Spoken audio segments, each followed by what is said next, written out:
தோழர்களே, விடுதலை சிறுத்தைகள் கட்சியின் சார்பிலே ஜனவரி 15 முதல் 25 வரை தாய் தமிழ் காவலர்கள் வீர வணக்க நினைவேந்தல் கூட்டம் நடைபெறுகிறது. அந்த வகையில் இன்று ஜனவரி 15 மொழிப்போரில் முதல் களப்பலியான மாவீரன் நடராசன் அவரின் வீர வணக்க நாள்.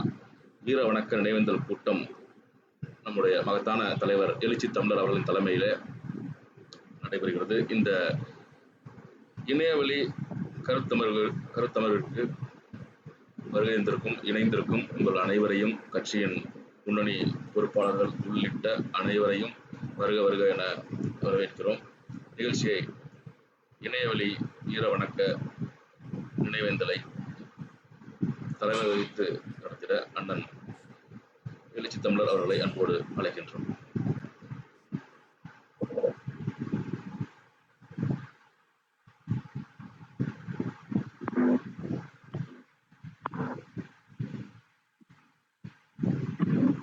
அன்பார்ந்த தோழர்களே, என் உயிரின் உயிரான விடுதலை சிறுத்தைகளே, இனிய தமிழ் சொந்தங்களே, உங்கள் அனைவருக்கும் என்னுடைய பணிவார்ந்த வணக்கத்தை தெரிவித்துக் கொள்கிறேன். இனிய பொங்கல் வாழ்த்துக்கள் மற்றும் தமிழ் புத்தாண்டு வாழ்த்துக்களையும் உரித்தாக்குகிறேன். ஜனவரி 15 முதல் ஜனவரி 25 வரை 10 நாட்களை தாய் தமிழ் காவலர்களின் வீர வணக்க நாளாக கடைபிடிக்கும் வகையில் இந்த நிகழ்வை நாம் ஒருங்கிணைத்திருக்கிறோம்.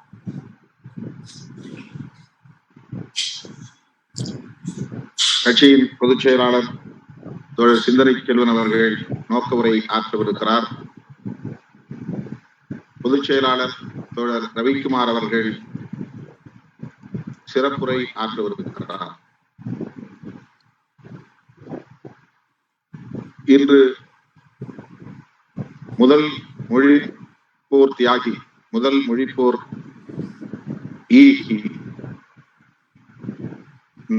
நடராசன் அவர்களின் நினைவு நாள்.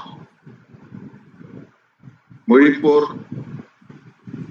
3 கட்டங்களாக நடந்திருக்கின்றன, 3 வெவ்வேறு காலகட்டத்தில் நடந்திருக்கின்றன. 1938 முதல் மொழிப்போர், 1965 48 இரண்டாவது மொழிப்போர், 1965 மூன்றாவது மொழிப்போர் என்று மொழி போராட்டத்தின் வரலாற்றில் நாம் சில பதிவுகளை பார்க்கிறோம். முதலாக ராஜாஜி அவர்கள் தமிழகத்தில் முதலமைச்சராக, அதாவது சென்னை மாகாணத்தில் மொழிவழி அடிப்படையில் மாநிலங்கள் பிரிக்கப்படாத காலத்தில், இதை மதராஸ் பிரசிடென்சி என்று அழைக்கப்பட்ட காலத்தில், ஆந்திரா, கர்நாடகா, கேரளா போன்றவற்றின் பகுதிகள் எல்லாம் தமிழகத்தோடு இணைந்திருந்த காலத்தில் பிரீமியர் என்று அழைக்கப்படக்கூடிய பொறுப்பிலே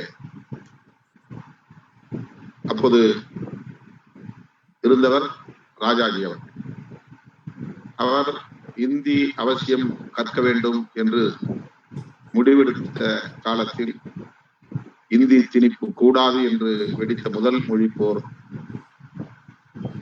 தந்தை பெரியார் போன்றவர்களின் தலைமையிலே நடந்தது. அவருடைய சமகால தலைவர்கள் பலரும் அந்த காலத்தில் இந்தி திணிப்பை எதிர்த்து தீவிரமாக போராடினார்கள். அந்த மொழிப்போரை முதல் மொழிப்போர் என்றும், பக்தவச்சலம் அவர்கள் ஆட்சி காலத்தில் நடந்த போராட்டங்கள் இரண்டாவது மொழிப்போர், மூன்றாவது மொழிப்போர் என்றும் வரலாற்றில் காணப்படுகிறது. அதை முதலாக இந்தி திணிப்பை எதிர்த்து நடந்த முதல் மொழி போராட்டத்தில் முதல் களப்பலியானவர் ராயபுரத்தை சார்ந்த நடராசன் அவர்கள். அந்த நாளை நாம் வீர வணக்க நாளாக நினைவு கூறுவது தமிழ் சமூகத்தின் கடமை. வழக்கமாக நாம் ஜனவரி 25ஆம் தேதி வீர வணக்க நாள், மொழிப்போர் தியாகிகளின் வீர வணக்க நாள் கடைபிடித்து வருகிறோம். திராவிட இயக்கங்களும் விடுதலை சிறுத்தைகள் போன்ற தமிழ் தேசிய இயக்கங்களும் ஜனவரி 25 ஆண்டுதோறும் நாம் வீர வணக்க நாளாக, மொழி போராட்டத்தில் களப்பலியாற்றின போராட்டங்களின் வீர வணக்க நாளாக கடைபிடித்து வருகிறோம். ஜனவரி 15 நாம் நினைவு கூறுவதில்லை. முதலாக இந்த மொழி போர்க்களத்தில் பலியான மாவீரர் நடராசன் அவர்கள். ஆகவே இதை நினைவு கூறுவது, இந்த நாளை வீர வணக்க நாளாக கடைபிடிப்பது தமிழ் மொழியின் மீது பற்றுள்ள ஒவ்வொருவரின் கடமை, தமிழ் தேசிய உணர்வாளர்களின் ஒவ்வொருவரின் கடமை என்கிற அடிப்படையில் இந்த ஆண்டை நாம் துவங்கி வைக்கிறோம். நடராசன் அவர்களின் உறவினர் ராயபுரத்திலே தங்கியிருக்கிறார் என்கிற தகவல் அறிந்து 15 ஆண்டுகளுக்கு முன்பு என்று நான் கருதுகிறேன், ராயபுரத்திற்கு அவர்கள் தங்கியிருந்த இல்லத்திற்கு தேடி சென்று அவர்களை வாழ்த்தி இருக்கிறோம், பாராட்டி இருக்கிறோம், அவர்களோடு உரையாடி இருக்கிறோம். தாளமித்தவர்களை நாம் அவர்களின் உறவினர்களை தேட இயலவில்லை அல்லது காண இயலவில்லை. விடுதலை சிறுத்தைகள் மொழி போராளிகளை நினைவு கூறுவதும், மொழி போராளிகளின் ஈகத்தை போற்றுவதும் போன்ற கடமைகளை ஆற்றுவது நாம் ஏற்றுக்கொண்டிருக்கிற தமிழ் தேசிய அரசியலின் விளைவாகும். மொழிவழி அடிப்படையிலான தேசியம் இந்திய மண்ணில் பாதுகாக்கப்பட வேண்டும் என்கிற அடிப்படையில், தமிழ் தேசியம் மட்டுமல்ல, மொழிவழி அடிப்படையில் ஒவ்வொரு மொழிக்குமான பாரம்பரியத்தை காத்திட வேண்டும். அந்த மொழியை பேசக்கூடிய தேசிய இனங்களின் கலாச்சாரம் மற்றும் பண்பாட்டை பாதுகாக்க வேண்டும். அதன் தனித்துவத்தை பாதுகாக்க வேண்டும். அதன் அடிப்படையில் இந்திய மண்ணில் பன்மைத்துவத்தை பாதுகாக்க வேண்டும் என்கிற புரிதலின் அடிப்படையில் மொழிவழி தேசியத்தையும் நமது கட்சியின் 5 முதன்மையான முழக்கங்களில், கொள்கை முழக்கங்களில் ஒன்றாக உள்வாங்கி இருக்கிறோம். ஆகவே தொடக்கத்திலிருந்து தமிழ் தேசிய அரசியலை முன்னெடுக்கக்கூடிய ஒரு பேரியக்கமாக விடுதலை சிறுத்தைகள் கட்சி களத்தில் நிற்கிறது. அந்த வகையிலே நாம் இந்த நிகழ்வையும் ஒருங்கிணைக்கிறோம். தொடர்ந்து 10-11 நாட்களுக்கு நிகழ்ச்சியை இந்த கொரோனா சூழலில் நம்மால் நடத்த இயலாது என்பதால் ஒரு நாள் விட்டு ஒரு நாள் என்கிற அடிப்படையிலே, அல்லது 2 நாட்களுக்கு ஒரு நாள் என்கிற அடிப்படையிலே இந்த நிகழ்ச்சிகளை ஒருங்கிணைக்கிறோம். இன்றைக்கு ஜனவரி 15 மொழி போராளி மாவீரர் நடராசன் நினைவேந்தல் வீர வணக்க நாள். அடுத்து 18ஆம் தேதி, அதற்கடுத்து 20ஆம் தேதி, அதன் பின்னர் 23ஆம் தேதி, நிறைவாக ஜனவரி 25ஆம் தேதி என்று இந்த 11 நாட்களில் 5 நிகழ்ச்சிகளை இணைய வழியிலே ஒருங்கிணைக்க முடிவு செய்திருக்கிறோம். பயிற்று மொழி தமிழ், வழக்காடு மொழி தமிழ், ஆட்சி மொழி தமிழ் என்கிற தலைப்புகளில் ஒவ்வொரு நாளும்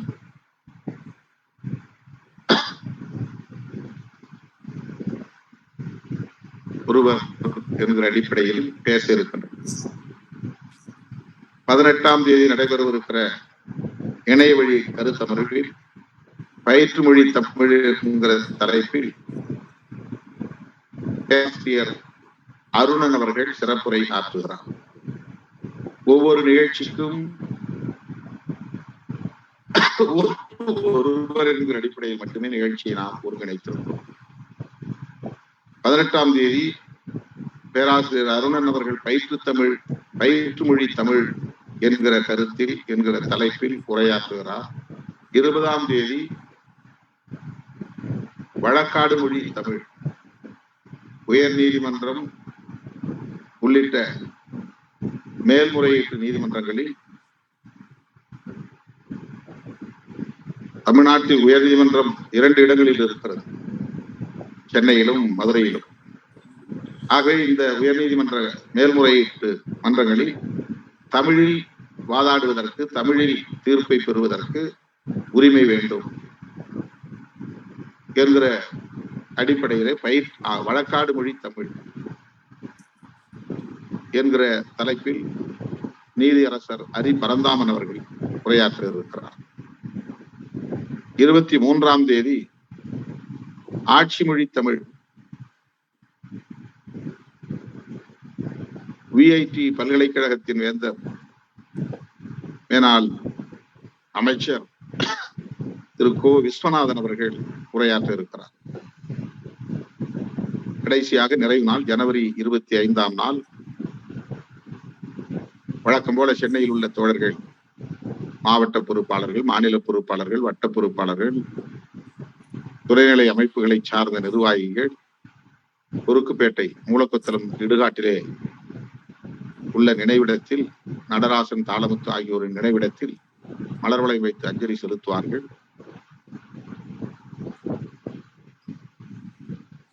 அன்று மாலை 6 மணி அளவில் இதே நேரத்தில் வீரவணக்க நாள், தாய் தமிழ் காத்த போராளிகளின் வீரவணக்க நிறைவு நாள் நிகழ்ச்சி என்னுடைய தலைமையிலே நடைபெற உள்ளது. அன்றைக்கு நான் நிறைவுரை ஆற்றவிருக்கிறேன். அதே நாளில் ஜனவரி 25ஆம் நாள் தன்னாட்சி இயக்கத்தின் பொறுப்பாளர் நிறுவனர் ஆழி செந்தில்நாதன் அவர்கள் நம்மோடு கலந்து கொள்ள இருக்கிறார். ஆக இப்படி இந்த நிகழ்ச்சிகளை நாம் 10 நாட்கள் தொடர் நிகழ்ச்சிகளாக இனி ஆண்டுதோறும் ஜனவரி 10 முதல் ஜனவரி 25 வரை தாய் தமிழ் காவலர்கள் வீரவணக்க நாட்கள் என்கிற அடிப்படையில் ஒருங்கிணைக்க திட்டமிட்டிருக்கிறோம், முடிவெடுத்திருக்கிறோம். அதனுடைய முதல் நிகழ்ச்சியாக இந்த நிகழ்ச்சி இன்றைக்கு ஒருங்கிணைக்கப்படுகிறது. இந்த நிகழ்ச்சியிலே தோழர் சிந்தனை செல்வன் அவர்கள் நோக்க உரை ஆற்றவிருக்கிறார். எதற்காக இந்த நிகழ்ச்சியை நாம் ஒருங்கிணைக்கிறோம் என்பது குறித்த உரையை சுருக்கமாக நம்மிடையே வழங்குவார். அவரை தொடர்ந்து தோழர் ரவிக்குமார் அவர்கள் சிறப்புரை ஆற்றுவார். அந்த அடிப்படையிலே இந்த நிகழ்ச்சி ஒருங்கிணைக்கப்பட்டிருக்கிறது. தோழர்கள் அனைவரும் இணைப்பில் இருந்து இந்த நிகழ்ச்சியை சிறப்பிக்க வேண்டும் என கேட்டுக்கொண்டு, தாய் தமிழ் காத்த காவலர்கள் அனைவருக்கும், மாவீரர்கள் யாவருக்கும் விடுதலை சிறுத்தைகள் கட்சியின் சார்பில் எமது செம்மாந்த வீர வணக்கத்தை செலுத்தி, குறிப்பாக முதல் களப்பணியான மொழி போராளி மாவீரர் நடராசன் அவர்களுக்கு செம்மாந்த வீர வணக்கத்தை செலுத்தி, சிந்தனை செல்வன் அவர்களை நோக்க உரை ஆற்ற அன்புடன் அழைக்கிறேன்.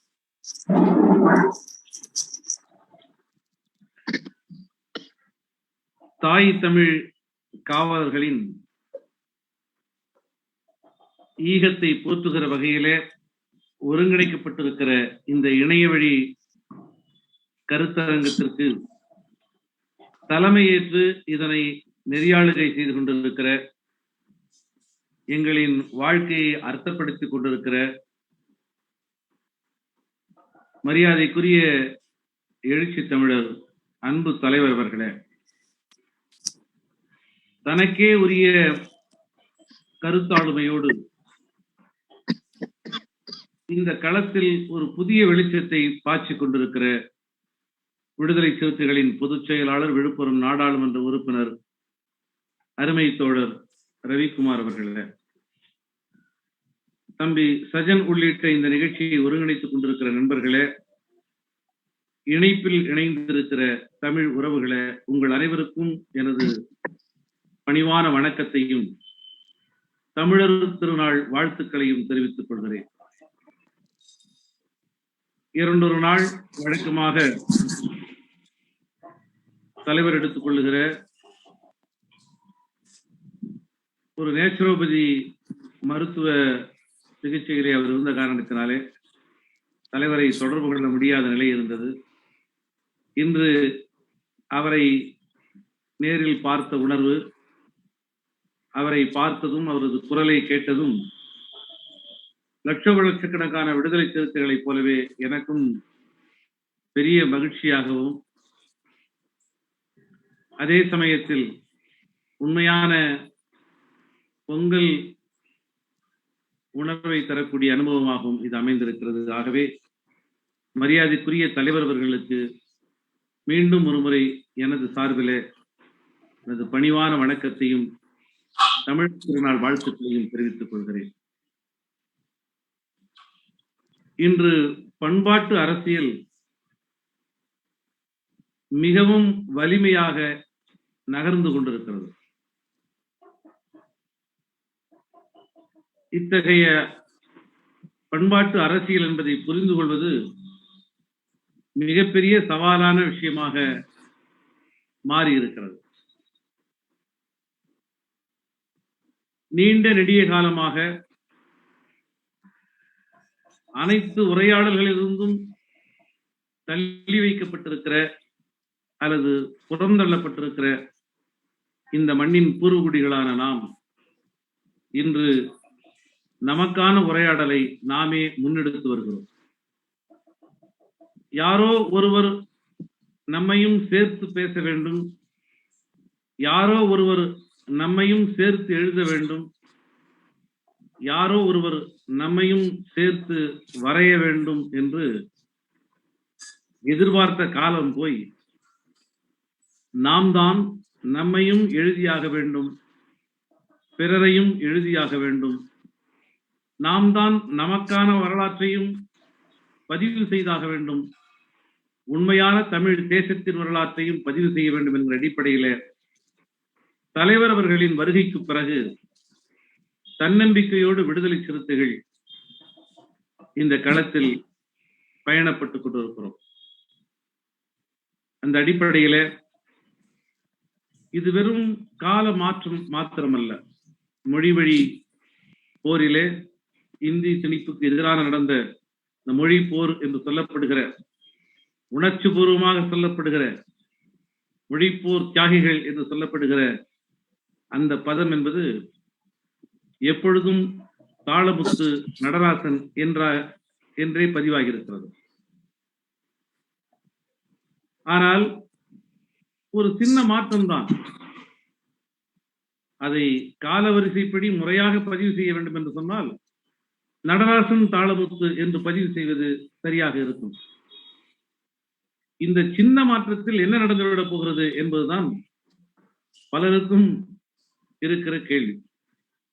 ஆனால் இந்த சிறிய மாற்றத்துக்குள் தான் நம்முடைய வரலாறு அடங்கி இருக்கிறது. ஆக அந்த அடிப்படையில இந்தி திணிப்பை எதிர்த்து தமிழ் சூழலில் எப்பொழுதுமே ஒரு கொந்தளிப்பு இருந்திருக்கிறது. இந்தி என்பது வெறும் மொழி வடிவம் என்கிற அடிப்படையில் மாத்திரமல்ல, ஒரு மொழியை எதிர்ப்பது என்கிற அடிப்படையில் மாத்திரம் இந்தியை தமிழர்கள் எதிர்ப்பதில்லை. இந்தியை எதிர்க்கிற போது சனாதனத்தை எதிர்க்கிறோம் என்கிற உணர்வோடு தான் இந்தியை எதிர்க்கிறார். வர்ணாசிரமத்தை எதிர்க்கிறோம் என்கிற உணர்வோடு தான் இந்தியை எதிர்க்கிறார்கள்.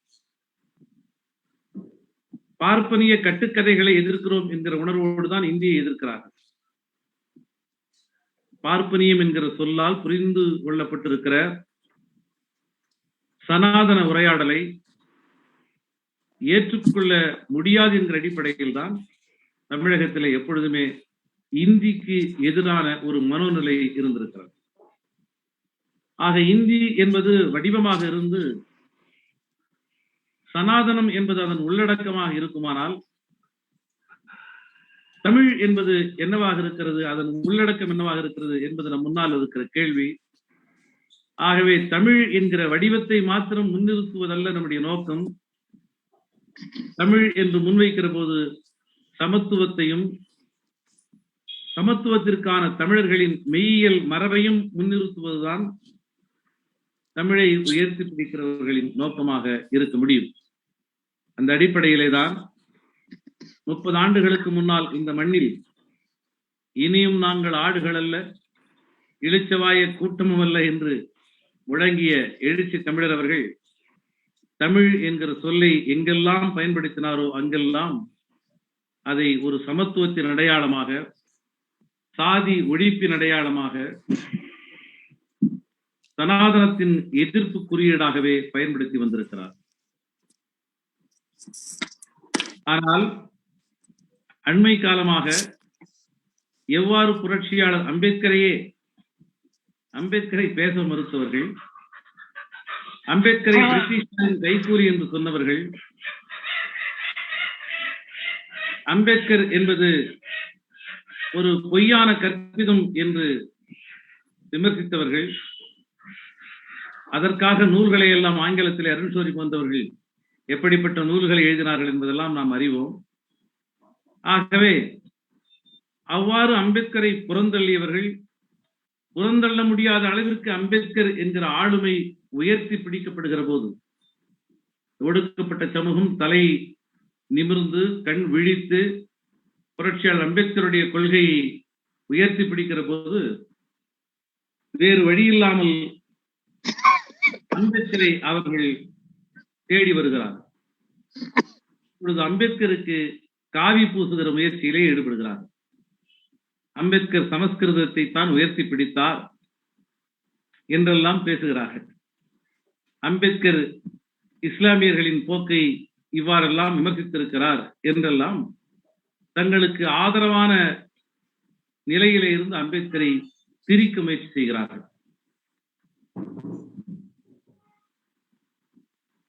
ஆனால்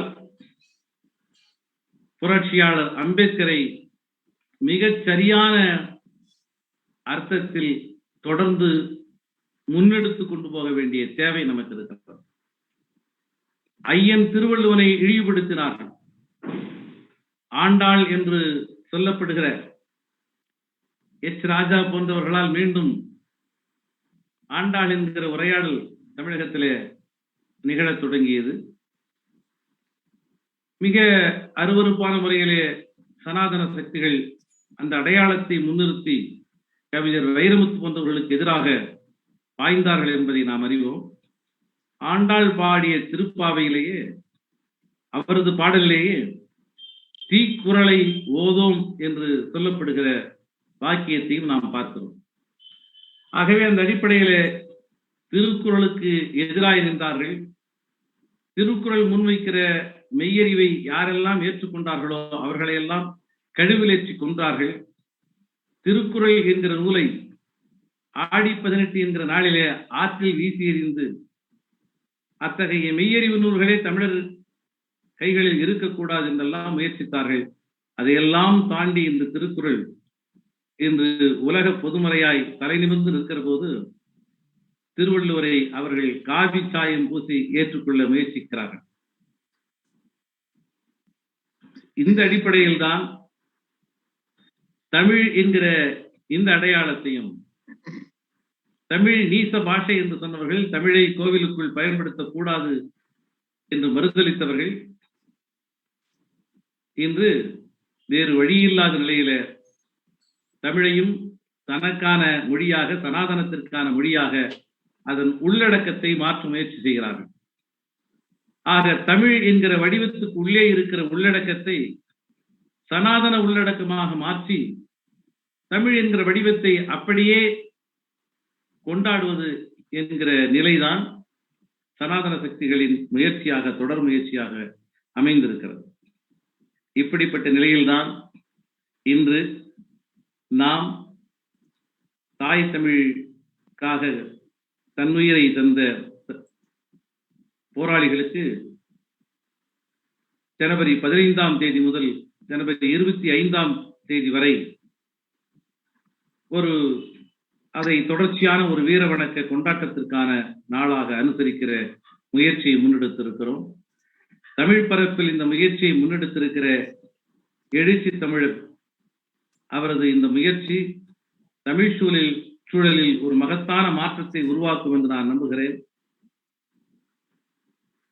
சித்திரை மாதம் என்பது எவ்வாறு சமஸ்கிருதத்திற்கான அடையாளமாக, சித்திரை 1 என்பது அதை வருடப்பிறப்பாக கொண்டாடுவது என்பது ஒரு சமஸ்கிருதத்திற்கான அடையாளமாக முன்னிறுத்தப்படுகிறதோ, அந்த பண்பாட்டிற்கான ஒரு கொண்டாட்டமாக முன்னிறுத்தப்படுகிறதோ, அதே போல தை 1 என்பது தமிழர்களின் மெய்யியல் மரபை உயர்த்தி பிடிக்கிறவர்கள் அவர்களது அடையாளமாக இருக்கிறது. ஆக இப்படிப்பட்ட பண்பாட்டு நிலைகளில் சனாதனத்தை எதிர்த்து குறுக்கீடு செய்கிற ஆளுமைகள் தமிழகத்திலே எவ்வளவு பேர் இருக்கிறார்கள் என்று நமக்கு தெரியவில்லை. ஆனால் நம் கண் முன்னால் இருக்கிற ஒரு வரலாற்று பேராளுமையாக எழுச்சி தமிழர் மரியாதைக்குரிய தலைவர் இருக்கிறார். ஆகவே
என்னாச்சு சஜன், கட் ஆயிடுச்சு.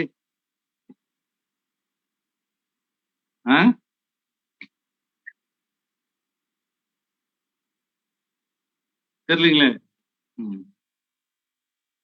ஆகவே எழுச்சி தமிழர் அவர்கள் முன்னெடுக்கிற இந்த மகத்தான முயற்சி என்பது தமிழ் சூழலில் நீதியை விரும்புகிற, சமத்துவத்தை ஏற்றுக்கொள்ளுகிற, சனாதனத்தை மறுக்கிற, சாதி ஒழிப்பு என்கிற கோட்பாட்டை ஏற்றுக்கொள்ளுகிற அத்தனை ஜனநாயக சக்திகளாலும் ஒரு நாள் பின்பற்றப்படும் என்கிற என்னுடைய நம்பிக்கையை பதிவு செய்து,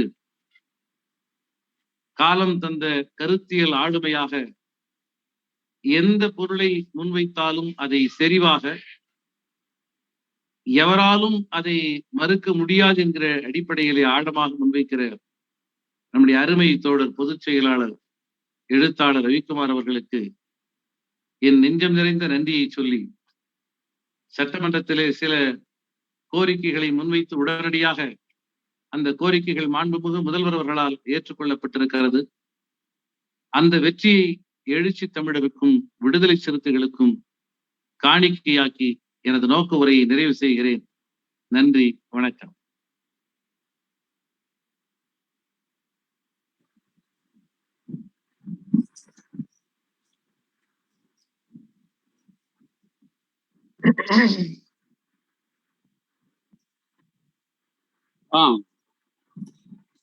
அறிவிச்சிருங்க.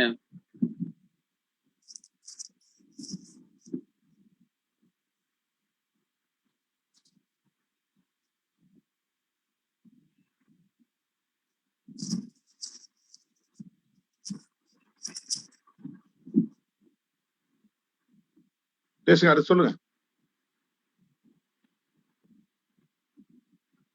தலைவர் அறிவிச்சிருவார். தலைவர் நீங்க அறிவிங்க.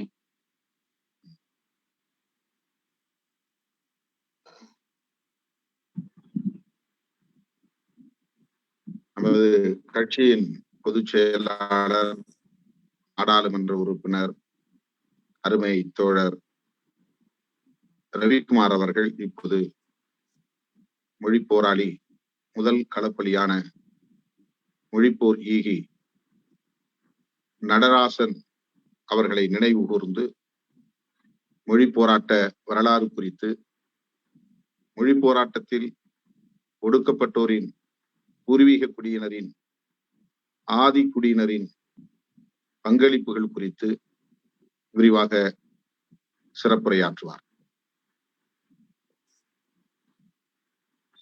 தலைவர் எழுச்சி தமிழர் அவர்களுக்கும்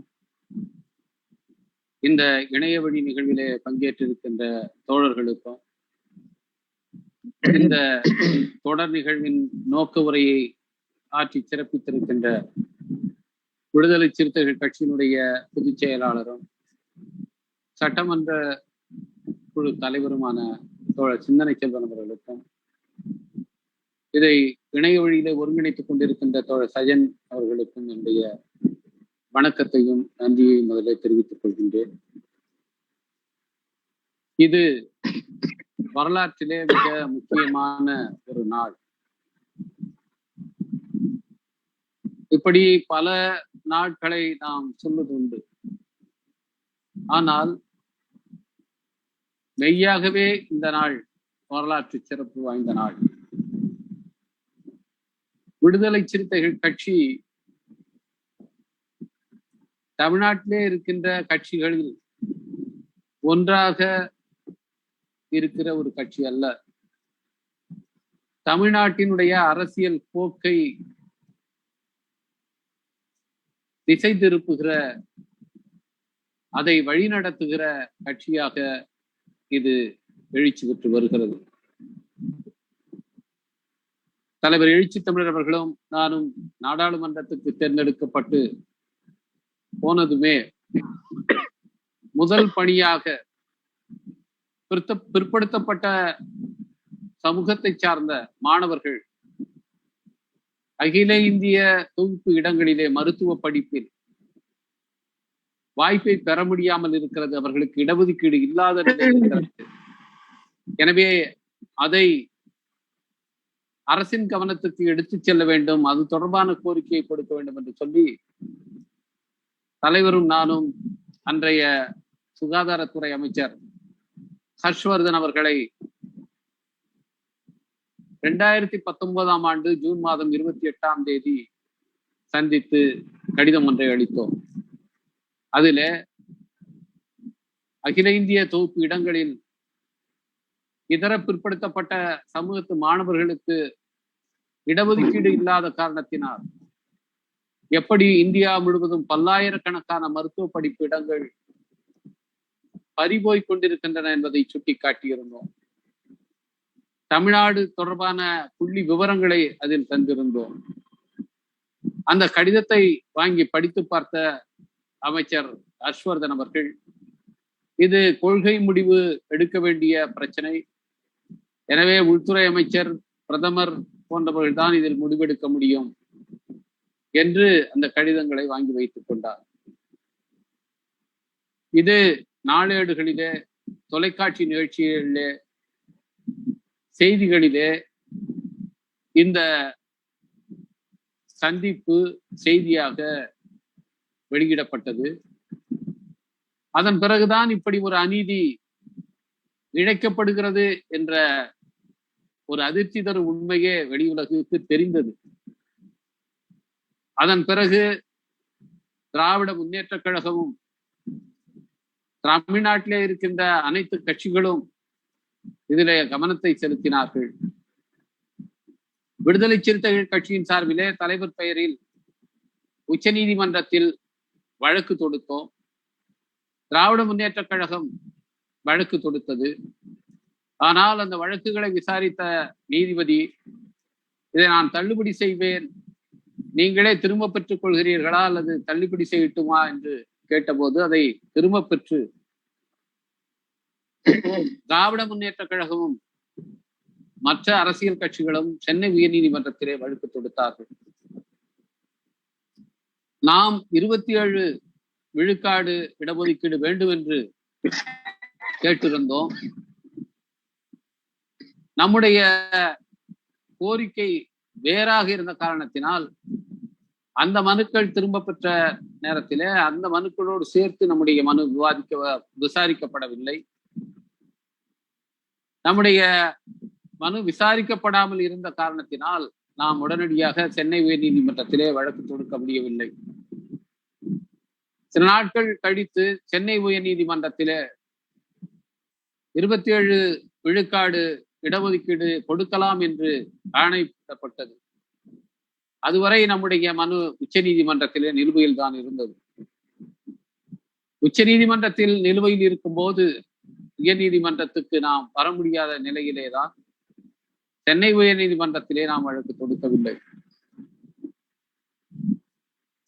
சென்னை உயர்நீதிமன்ற தீர்ப்பை பெற்ற பிறகு அன்றைய தமிழக அரசு, அதிமுக அரசு உச்ச நீதிமன்றத்துக்கு சென்று அதில் ஒரு விளக்கம் கேட்டார்கள். அப்பொழுது ஒன்றிய அரசின் சார்பிலே தாக்கல் செய்யப்பட்ட பிரமாண வாக்குமூலத்தில் இதர பிற்படுத்தப்பட்ட சமூகத்தினருக்கு இடஒதுக்கீடு தர நாங்கள் தயாராக இல்லை என்று சொன்னார்கள்.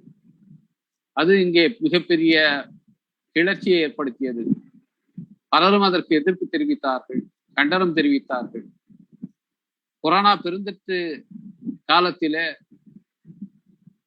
அதனுடைய ஆபத்தை கூட பார்க்காமல் நம்முடைய தலைவர் எழுச்சி தமிழர் அவர்கள் தமிழ்நாடு முழுவதும் ஒன்றிய அரசை கண்டித்து ஆர்ப்பாட்டங்களை ஒருங்கிணைக்க சொன்னார். அவருடைய தலைமையிலே புதுச்சேரியிலே ஆர்ப்பாட்டம் நடைபெற்றது. அநேகமாக தமிழ்நாடு முழுவதும் இதற்காக கள போராட்டத்தை நடத்திய கட்சி விடுதலை சிறுத்தைகள் தான். திராவிட முன்னேற்ற கழகம் தொடுத்த வழக்கிலே உயர்நீதிமன்றம் இடஒதுக்கீடு வழங்கலாம் என்று ஆணை பிறப்பித்தாலும் உச்ச நீதிமன்றத்திலே அதை எதிர்த்து வழக்கு தொடுத்தார்கள். இப்பொழுது அந்த வழக்கிலும் 27 விழுக்காடு இடஒதுக்கீடு வழங்கலாம் என்று உச்ச நீதிமன்றம் அண்மையிலே தீர்ப்பளித்திருக்கிறது. அதனால் இந்த முறை மருத்துவ படிப்பிலே பிற்படுத்தப்பட்ட சமூகத்தை சார்ந்த மாணவர்கள் 27 விழுக்காடு இடங்களை பெறுகிறார்கள்.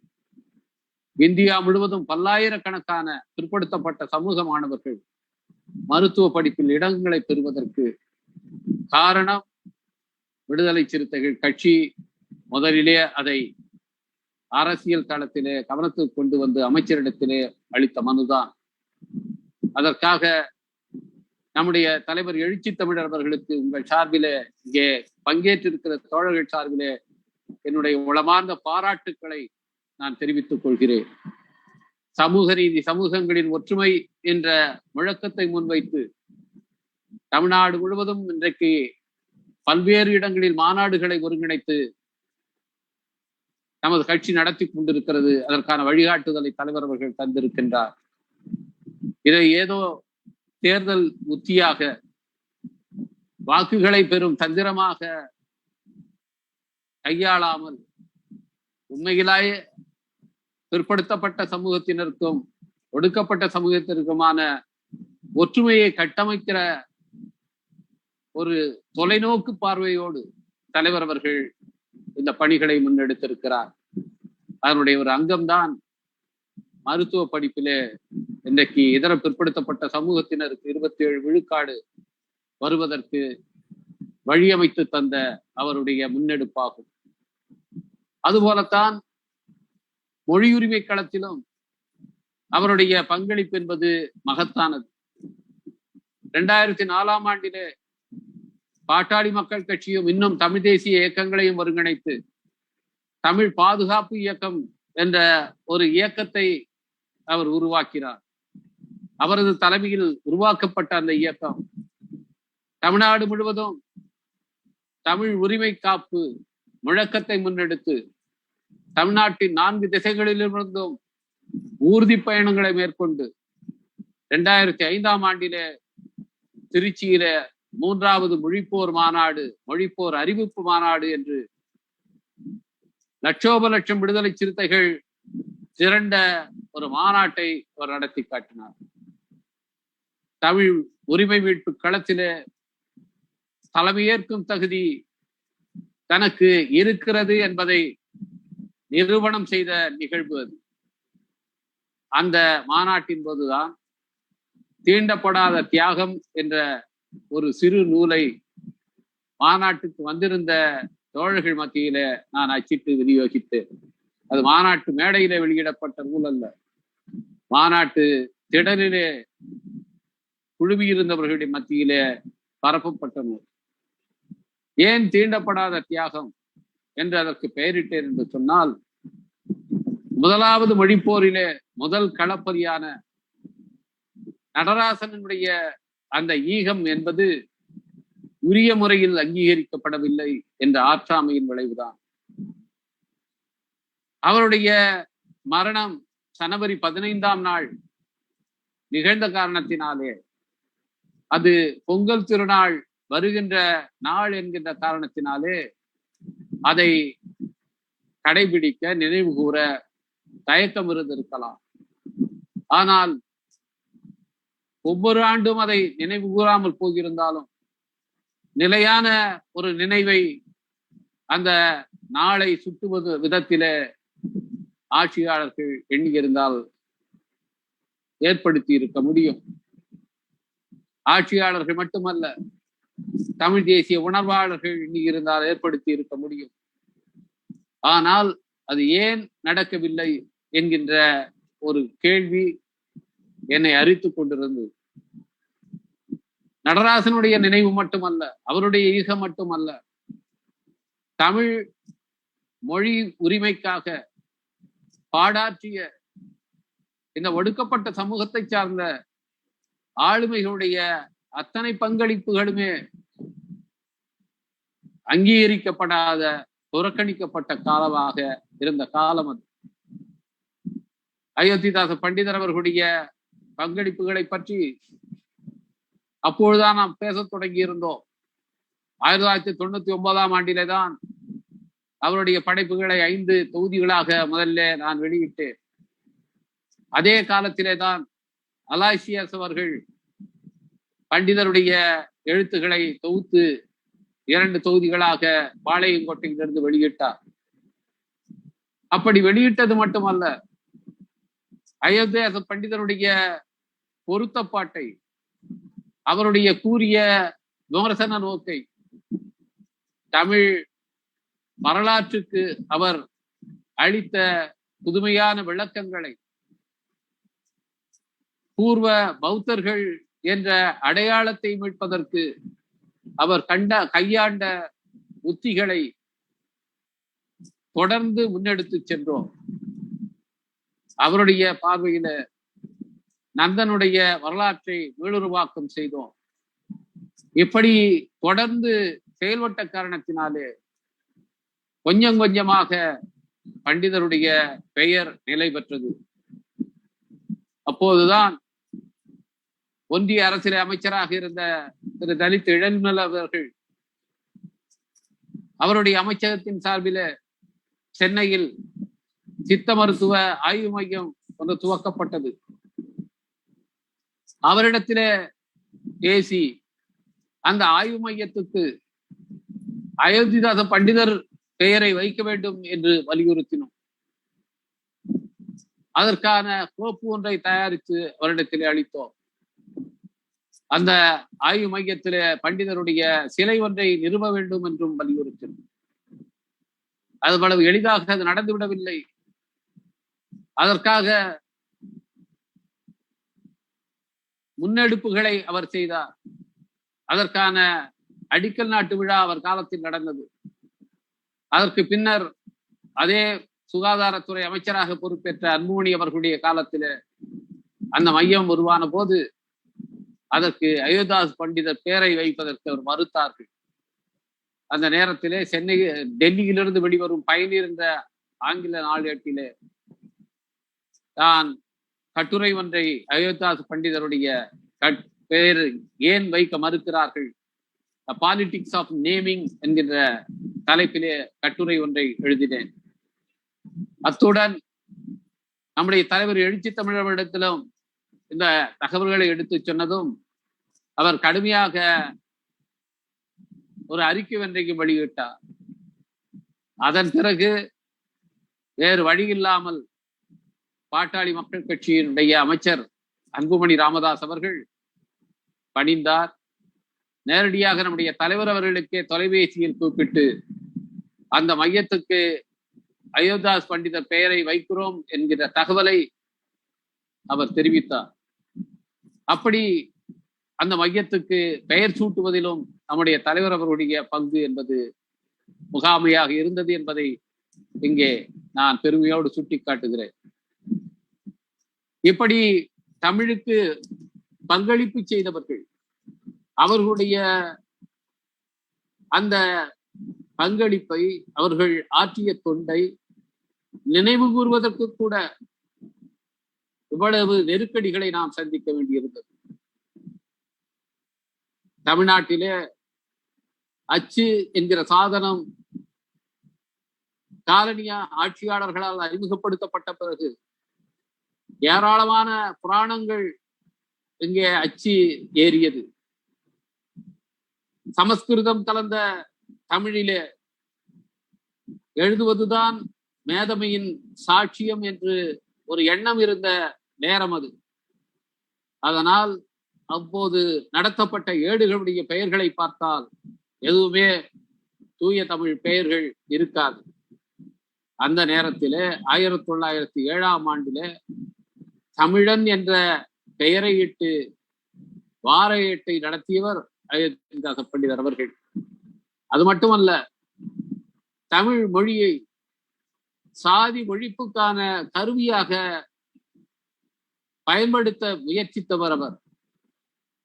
தமிழ்நாட்டு மக்கள் எல்லாம் தங்களை சாதி அற்ற திராவிடர்கள் என்றும் சாதியற்ற தமிழர்கள் என்றும் சென்சஸ் கணக்கெடுப்பின் போது பதிந்து கொள்ள வேண்டும் என்று வலியுறுத்தியவர். அது மட்டுமல்ல, அப்போது இருந்த ஏடுகள், செய்தி ஏடுகளுடைய ஆசிரியர்களுக்கு அவர் கோரிக்கை ஒன்றை முன்வைக்கிறார். நீங்கள் மக்களை பற்றி குறிப்பிடும் போது, ஒவ்வொரு மாநிலத்தவரை பற்றி குறிப்பிடும் போது, இவர் கன்னட மாநிலத்தைச் சேர்ந்தவர்களை கன்னட சாதியினர் என்று சொல்லுங்கள், ஆந்திர மாநிலத்தவரை ஆந்திர சாதியினர் என்று சொல்லுங்கள், தமிழ்நாட்டைச் சேர்ந்தவர்களை தமிழ் சாதியினர் என்று குறிப்பிடுங்கள். எப்படியே நீங்கள் உங்கள் ஏடுகளில் பயன்படுத்தி வந்தால் காலப்போக்கில் சாதி வேதங்கள் மறைந்து அந்தந்த மொழி இனம் சார்ந்த அடையாளம்தான் சாதி என்ற ஒரு எண்ணம் உருவாகும் என்று அவர் வலியுறுத்துகிறார். அது மட்டுமல்ல, இன்னும் சிறப்பாக இன்றைக்கு நாடாளுமன்றத்திலே நாங்கள் ஒரு வசதி இருக்கின்ற காரணத்தினாலே மொழிபெயர்ப்பு உடனடியாக மொழியாக்கம் செய்கின்ற வசதி இருக்கின்ற காரணத்தினாலே அங்கே தமிழிலே உரையாற்றுகின்றோம். நாங்கள் தமிழிலே உரையாற்றும் போது அதை உடனடியாக ஆங்கிலத்திலே மொழிபெயர்ப்பார்கள். ஒவ்வொருவரும் தன்னுடைய ஹெட்போனை போட்டுக்கொண்டு கேட்கும் போது அந்த ஆங்கில மொழிபெயர்ப்பை அவர்கள் கேட்டுக்கொள்ள முடியும். தமிழிலே பேசுகிறவர்களுடைய பேச்சை ஆங்கிலத்திலே கேட்டுக்கொள்ள முடியும். அதுபோலவே இந்தியிலே பேசுகிறவருடைய பேச்சை நாம் ஆங்கிலத்திலே கேட்டுக்கொள்ள முடியும். இந்த வசதி அண்மை காலத்திலேதான் நாடாளுமன்றத்திலே ஏற்படுத்தப்பட்டது. ஆனால் 100 ஆண்டுகளுக்கு முன்னாலேயே அயோத்திதாச பண்டிதர் இதை சொல்லுகிறார். இப்படி பேசுகிற நேரத்திலே சட்டமன்றங்களிலே பேசும்போது இப்படியான மொழிபெயர்ப்பாளர்கள் வைத்துக் கொள்ள வேண்டும். அவர் உடனடியாக மொழிபெயர்த்து சொல்லுகிற ஒரு வசதியை ஏற்படுத்தி கொண்டால் அவரவர்களும் தங்கள் தாய்மொழியிலேயே தங்கள் கருத்துக்களை வெளிப்படுத்துவதற்கு அது வாய்ப்பை ஏற்படுத்தும் என்ற ஆலோசனையை முதலிலே வெளிப்படுத்தியவர், 100 ஆண்டுகளுக்கு முன்னாலே வெளிப்படுத்தியவர் அயோத்திதாச பண்டிதர் அவர்கள். தமிழ் மொழியிலே அவருக்கு இருந்த புலமை என்பது அவருடைய எழுத்துக்களை பார்த்தால் தெரியும். சென்னை பல்கலைக்கழகத்தின் சார்பிலே தமிழ் பேரகராதி தயாரிக்கப்பட்ட நேரத்தில் அந்த பேரகராதிக்கு புதிய சொற்களை தொகுத்து கொடுக்கும்படி தமிழ் அறிஞர்களுக்கெல்லாம் வேண்டுகோள் விடப்பட்டது. அந்த பேரகராதியை இன்றைக்கு திருத்தி புதிய பதிப்பு ஒன்றை கொண்டு வருவதற்கு பல ஆண்டு காலம் தேவைப்படுகிறது. அன்றும் கூட பல ஆண்டு கால உழைப்பிலே, பல தமிழர்களுடைய உழைப்பிலே தான் அந்த பேரகராதி உருவானது.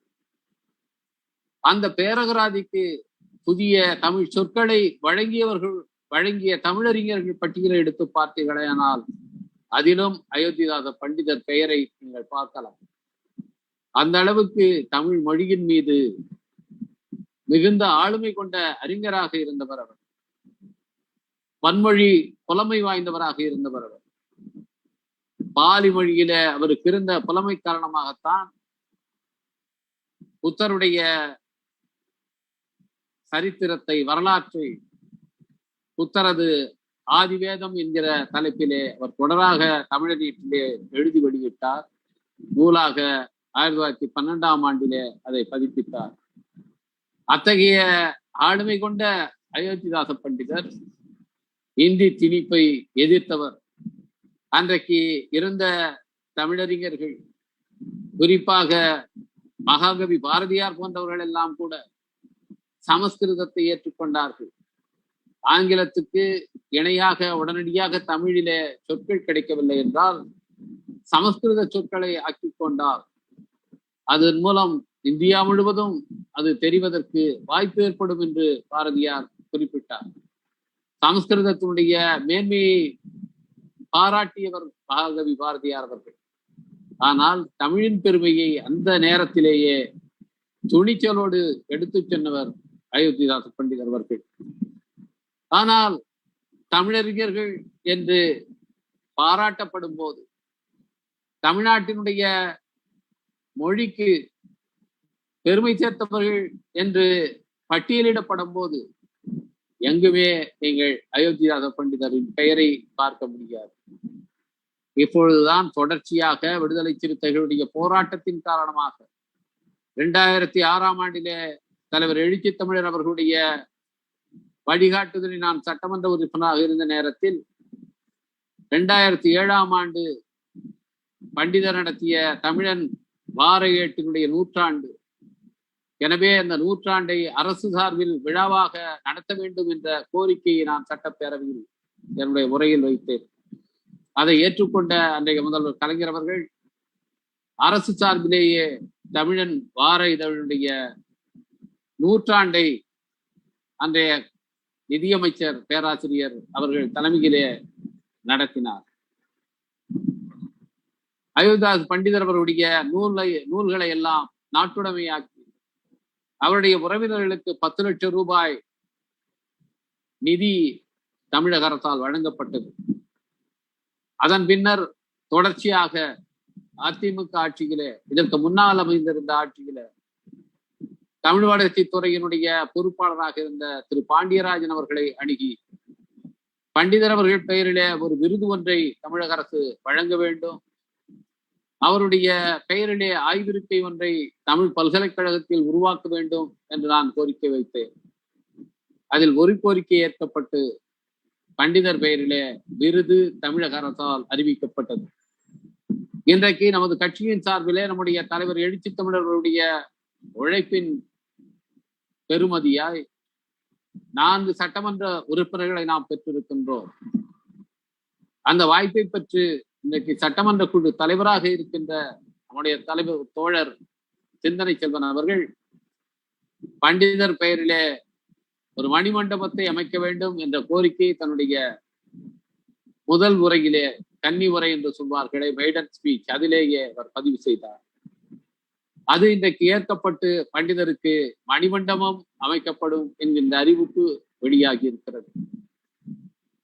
பண்டிதருடைய பெயர் சித்த மருத்துவ ஆராய்ச்சி மையத்துக்கு சூட்டப்பட்டதாக இருந்தாலும் சரி, அதிலே அவருடைய சிலை நிறுவப்பட்டதாக இருந்தாலும் சரி, அவர் பெயரிலே தமிழக அரசு விருது அறிவித்திருப்பதெல்லாம் இருந்தாலும் சரி, இன்றைக்கு அவர் மணிமண்டபம் அவருக்காக எழுப்பப்படுகிறது என்றாலும் எல்லாமே தொடர்ந்து கடந்த 20 ஆண்டுகளாக விடுதலை சிறுத்தைகள் முன்னெடுத்த தொடர் வலியுறுத்தல் காரணமாக நிகழ்ந்தவை என்பதை நான் இங்கே பதிவு செய்ய விரும்புகிறேன். இப்படி ஒரு இயக்கம் தொடர்ச்சியாக இதை செய்யாது போயிருந்தால் இதெல்லாம் நடந்திருக்காது. இப்படி நடத்தியதில நம்முடைய பங்கை நாம் சுட்டி காட்டுகிற அதே நேரத்தில் இதற்கு பின்னால் இருக்கிற துயரம் தரும் ஒரு உண்மையை நாம் மனம் கொள்ள வேண்டும். அதுதான் தானாக இது எதுவும் நடந்துவிடவில்லை என்கிற உண்மை. ஆனால் மற்றவர்களுக்கு அது தானாகவே நடந்து விடுகிறது. கியாபே விஸ்வநாதம் அவர்கள் ஒரு தமிழறிஞர் என்று சொன்னால் அதை சொல்வதற்காக வேறு யாரும் வரவேண்டிய தேவையில்லை, அதற்காக ஒரு இயக்கம் தேவையில்லை. உவே சாமிநாதையர் அவருடைய தமிழ் பணியை சொல்வதற்கு எந்த இயக்கமும் தேவையில்லை. தானாகவே அது பொதுவெளியில் உண்மையாக மாறிவிடுகிறது. ஆனால் ஒடுக்கப்பட்ட சமூகத்தைச் சேர்ந்தவர்கள், ஆதி திராவிட சமூகத்தைச் சேர்ந்தவர்கள், அவர்கள் ஒரு பணியை செய்தால் அவர்கள் ஒரு ஆளுமையாக இருந்தால், அவர்கள் ஒரு பங்களிப்பை செய்தால் அதை இந்த சமூகம் தானாகவே அங்கீகரிப்பதில்லை. அதை அங்கீகரிக்க செய்வதற்கு ஒரு பெரிய போராட்டத்தை நடத்த வேண்டியிருக்கிறது. அப்படித்தான் சுவாமி சகஜானந்தா அவர்களுடைய பணி. மிக அண்மை காலம் வரை உயிரோடு இருந்தவர். தமிழ்நாட்டு வரலாற்றில் மிக நீண்ட காலம் சட்டப்பேரவை உறுப்பினராக, சட்ட மேலவை உறுப்பினராக இருந்தவர். பரஞ்சோதி என்ற பெயரிலே பத்திரிகை நடத்தியவர். கீழ்த்திசை நாடுகளுக்கெல்லாம் சென்று தமிழ் பணியாற்றியவர். செக்கிழுத்த செம்மல் என்று பாராட்டப்படுகின்ற வ.உ.சி அவர்களுடைய நூலுக்கு சிறப்பு பாயிரம் தரும் அளவுக்கு தமிழ் புலமை வாய்ந்தவராக, மதிப்பு வாய்ந்தவராக இருந்தவர். வ.உ.சி அவர்கள் மறைவெய்திய போது அவருடைய குடும்பத்தினருக்கு நிதி சேகரித்து கொடுத்தவர்.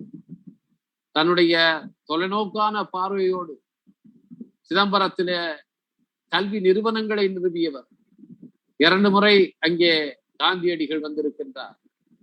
அத்தகைய பெருமை பெற்ற சுவாமி சகஜானந்தா அவர்கள் தமிழ்நாட்டிலே தமிழுக்கென்று ஒரு பல்கலைக்கழகம் நிறுவப்பட வேண்டும் என்று நீதி கட்சி ஆட்சி காலத்திலே அதற்காக குழு ஒன்று ஏற்படுத்தப்பட்ட போது அந்த பல்கலைக்கழகத்தை சிதம்பரத்திலே நிறுவ வேண்டும் என்று அந்த குழுவிடத்திலே நேரிலே சென்று முறையிட்டு சிதம்பரத்திலே அண்ணாமலை பல்கலைக்கழகத்தினுடைய துவக்கமாக அன்றைக்கு தமிழுக்கென ஒரு கல்லூரி நிறுவப்படுவதற்கு காரணமாக இருந்தவர் சுவாமி சகஜானந்தா அவர்கள்.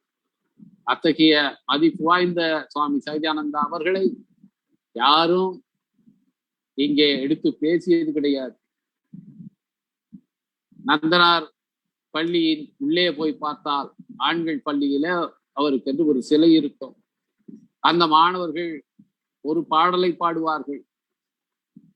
இதை தவிர சுவாமி சகஜானந்தா அவர்களை பற்றி யாரும் எங்கும் பேசியதில்லை. நான் சட்டப்பேரவை உறுப்பினராக இருந்த போதுதான் சட்டப்பேரவையுடைய அந்த நூலகத்துக்கு சென்று அங்கே 100 ஆண்டுகளுக்கு முன்பு இருந்து சேகரிக்கப்பட்ட ஆவண காப்பகங்களை எல்லாம் ஆவண காப்பகத்திலே சென்று அதையெல்லாம் தூசு படிந்து கிடந்த குப்பை போல குவித்து வைக்கப்பட்டிருந்த அந்த ஆவணங்களிலிருந்து உருவி எடுத்து அவருடைய உரைகளை எல்லாம் தொகுத்து நூலாக்கி வெளியிட்டேன். அதன் பிறகுதான் சுவாமி சகஜானந்தா அவர்களுடைய பங்களிப்பு என்பது பேசுபொருளாக மாறியது. வ.உ.சி அவர்களை பற்றி ஆராய்ச்சி செய்து பலர் நூல்களை எழுதியிருக்கிறார்கள். அவருடைய தமிழ் பணியை பற்றி விதந்து பேசுகிற ஆய்வறிஞர்கள் இருக்கிறார்கள். அப்படி எழுதுகிறவர்கள் கூட வ.உ.சிக்கு சிறப்பு பாயிரம் எழுதும் அளவுக்கு திறன் பெற்றவராக, மதிப்பு வாய்ந்தவராக சுவாமி சகஜானந்தா என்பவர் இருந்தார், அவர் இந்த ஒடுக்கப்பட்ட சமூகத்தைச் சேர்ந்தவராக இருந்தார் என்பதை பற்றி ஒரே ஒரு வார்த்தை கூட, ஒரு அடிக்குறிப்பாக கூட எழுதியதில்லை. இதையெல்லாம் விடுதலை சிறுத்தைகள் என்ற ஒரு இயக்கம் இல்லாது போயிருந்தால் நம்முடைய அண்மை காலத்திலே வாழ்ந்து இந்த சமூகத்துக்கு பெருந்தொண்டாற்றிய அத்தகைய ஆளுமைகள் கூட இங்கே மறக்கப்பட்டிருப்பார்கள். இதற்கு பின்னாலே இருப்பது தமிழர்களுக்கு இயல்பாக இருக்கும் ஞாபக மறதி அல்ல. இதற்கு பின்னாலே இருப்பது இந்த தமிழ் சமூகத்தில் ஆழமாக வேர் கொண்டிருக்கிற சாதிய ஒதுக்கல் தான். இந்த சாதிய சமூகம் ஒருவர் எதை சொன்னாலும் அவர் என்ன சொல்கிறார் என்று பார்க்காமல் அதை யார் சொல்கிறார், அவர் என்ன சாதியை சேர்ந்தவர் என்றுதான் முதலில் பார்க்கிறது. அப்படி பார்க்காமல் ஒரு பொதுநிலையில் இருந்து சமத்துவ உணர்வோடு இந்த சமூகம் செயல்படுமேயானால் இந்த சமூகத்திலே இருக்கிற ஊடகங்கள், இந்த சமூகத்திலே இருக்கிற சிந்தனையாளர்கள், இந்த சமூகத்திலே இருக்கிற அறிஞர்கள் செயல்படுவார்களே ஆனால் இந்த ஒடுக்கப்பட்ட சமூகத்தை சார்ந்த ஆளுமைகள், அவர்களுடைய பங்களிப்புகள் இந்த அளவுக்கு இருட்டடிப்பு செய்யப்பட்டிருக்காது. அப்படி ஒன்றுதான் நம்முடைய மாவீரன் நடராசனுடைய இந்த ஈகம். 1938 துவங்கிய முதல் மொழி போராட்டம், இந்திய திணிப்புக்கு எதிரான மொழி போராட்டம். அந்த முதல் மொழி போராட்டத்திலிருந்து மூன்றாவது மொழி போராட்டம் வரை தொடர்ந்து அதில திராவிட இயக்கத்தினுடைய பேராளுமைகள், பேரறிஞர் அண்ணா அவர்கள், கலைஞர் அவர்கள், தந்தை பெரியார் அவர்கள், இவர்கள் எல்லாம் அதிலே முகாமையான பணிகளை செய்திருக்கிறார். அவர்களே அந்த போராட்டங்களை தலைமையேற்று நடத்தி இருக்கிறார்கள். சர்வாதிகாரியாக இருந்து அந்த போராட்டங்களை வழிநடத்தி இருக்கிறார்கள். தளபதிகளாக இருந்து போராட்டங்களில் பங்கேற்று சிறை சென்றிருக்கிறார்கள். 1938ஆம் ஆண்டு மொழி போராட்டத்தில தந்தை பெரியார் அவர்கள் சிறைப்படுத்தப்பட்ட அதே நாளில்தான் நடராசன் அவர்களும் சிறைப்படுத்தப்படுகிறார். சிறைப்படுத்தப்பட்டு 7.5 மாதங்கள் அவருக்கு தண்டனை அளிக்கப்படுகிறது. இந்தி வேண்டாம் என்று சொன்னதற்காக அங்கிருந்த ராசாசி தலைமையிலான அரசு 7.5 மாதங்கள் அவருக்கு சிறை தண்டனை அளிக்கிறது. சிறையிலே அவர் தாக்கப்படுகிறார், சித்திரவதைக்கு உள்ளாக்கப்படுகிறார். அதன் காரணமாகவே அவர் 1939 ஜனவரி 15ஆம் நாள் உயிரிழக்கிறார். இதற்கிடையிலே உன்னை மன்னித்து விடுதலை செய்கிறோம், நான் செய்தது தவறு, தெரியாமல் செய்து விட்டேன் என்று மன்னிப்பு கடிதம் எழுதி கொடு என்று அவரிடத்திலே ஆட்சியாளர்கள் ஆசை வார்த்தை காட்டுகிறார். சாவர்கர் பரம்பரையிலே வந்திருந்தால் நடராசன் உடனடியாக மன்னிப்பு கடிதம் எழுதி கொடுத்து விட்டு சிறையிலிருந்து வெளியிலே வந்திருப்பார். ஆனால் இந்த சமூகம் உயிரே போனாலும் மானத்தை விடமாட்டோம் என்று சொல்லுகிற சமூகம், உயிரையே இழந்தாலும் கொண்ட கொள்கையை இழக்க மாட்டோம் என்று சொல்லுகிற சமூகம். எனவே நான் ஒருபோதும் அப்படி எழுதி கொடுக்க மாட்டேன். அப்படி மன்னிப்பு கடிதம் எழுதி கொடுத்து விட்டு கோழையாக வாழ்வதை விட ஒரு வீரனாக இங்கேயே நான் சாகிறேன் என்று அவர் பதிலளிக்கிறார். அதன் காரணமாக ஆத்திரம் உடைந்த அவர்கள் அவரை மேலும் தாக்குகிறார்கள். அதன் காரணமாகவே அவர் உயிரிழக்கிறார். அவருடைய மரணத்தை அன்றைய முதலமைச்சராக இருந்த ராசாஜியின் சட்டமன்றத்திலே அறிவிக்கிற நேரத்தில் அவர் கல்வியறிவு இல்லாதவர், தான் செய்வது என்னவென்று தெரியாமல் இப்படி போராட்டத்திலே ஈடுபட்டு சிறைக்கு சென்று பரிதாபமாக உயிரிழந்து விட்டார் என்று அவரை இளக்காரமாக பேசிய போது நடராசரின் தந்தையார் தனது மகன் வீரச்சாவு அடைந்திருக்கிறார்கள், நாங்கள் பெருமை கொள்கிறோம் என்று ராசாஜிக்கு மறுப்பு தெரிவித்திருக்கின்றார். அத்தகைய ஒரு சிறப்பு வாய்ந்த வரலாறு நடராசன் அவர்களுடைய வரலாறு. அவருடைய மரணம்தான் மொழி போராட்டத்தை ஒரு பெரு நெருப்பாக வளர்த்தெடுத்தது. அவருடைய ஈகம்தான் இந்த போராட்ட தீயை மாநிலமெங்கும் பரப்பியது. 1940 அந்த உத்தரவு, இந்திய திணிப்பு உத்தரவு திரும்ப பெறப்படுவதற்கு அவருடைய மரணம்தான் துவக்க புள்ளியாக இருந்தது. இல்லாது போயிருந்தால் நாடு சுதந்திரம் அடைவதற்கு முன்பாகவே இந்தியின் ஆதிக்கம் தமிழ்நாட்டிலே நிலைநாட்டப்பட்டிருக்கும். அதை தடுத்து நிறுத்திய பெருமை அந்த மாவீரன் நடராசனுடையது. அதை அங்கீகரிக்க தமிழ் சமூகம் கடமைப்பட்டிருக்கிறது. அவரை போலவே அடுத்து உயிர் நீத்தவர் தாளமுத்து அவர்கள். தாளமுத்துவும் அதே போல மொழி போராட்டத்திலே, இந்திய எதிர்ப்பு போராட்டத்திலே சிறைப்படுத்தப்பட்டு சிறையிலேயே சித்திரவதைக்கு ஆளாகி மார்ச் மாதத்திலே உயிரிழந்திருக்கிறார். இந்த 2 மரணங்கள் தான் முதல் மொழி போராட்டத்திலே நிகழ்ந்த மரணங்கள். அதற்கு பிறகு பார்த்தோமேயானால் 1964ஆம் ஆண்டு ஜனவரி 25ஆம் நாள் தனக்குத்தானே தீ வைத்துக் கொண்டு இந்தியை ஏற்க மாட்டோம், தமிழுக்காக உயிர் தியாகம் செய்கிறேன் என்று தன்னை எரித்துக் கொண்ட மாவீரன் கீழப்பழுவூர் சின்னசாமி அவருடைய மரணம். அவருடைய அந்த மரணத்தை தொடர்ந்து 1965 இந்திய எதிர்ப்பு போராட்டம் எப்படி தீவிரப்பட்டது, எத்தனை பேர் அதிலே பலியானார்கள் என்பதை எல்லாம் இங்கு இருக்கிறவர்கள் அறிவீர்கள். அரசாங்க கணக்கு 70 பேர் இறந்ததாக சொன்னாலும் துப்பாக்கி சூட்டிலேயே 200க்கு மேற்பட்டவர்கள் படுகொலை செய்யப்பட்டார்கள், 500 பேர் கூட இறந்திருக்க வாய்ப்பு இருக்கிறது என்று அந்த போராட்ட களத்திலே இருந்தவர்கள் குறிப்பிடுகிறார்கள். அவ்வளவு பெரிய உயிரிழப்புகள் தமிழ்நாட்டின் ஒரு பகுதி மட்டுமல்ல, எல்லா பகுதிகளிலும் இந்த மொழி போராட்ட நெருப்பு பரவி இருக்கிறது.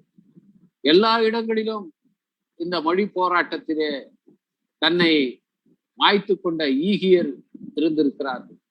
அது கொங்கு மண்டலமாக இருந்தாலும் சரி, தென் மாவட்டங்களாக இருந்தாலும் சரி, வட மாவட்டங்களாக இருந்தாலும் சரி, எல்லா இடங்களிலும் இந்த மொழிப்போர் என்பது பரவி ஒரு பெருநெருப்பாக எரிந்த காரணத்தினாலே வேறு வழியில்லாமல் இருமொழி கொள்கை இன்றைக்கு தமிழ்நாட்டுக்கு மட்டும் இருக்கிற ஒரு சூழல் அன்றைக்கு உருவானது.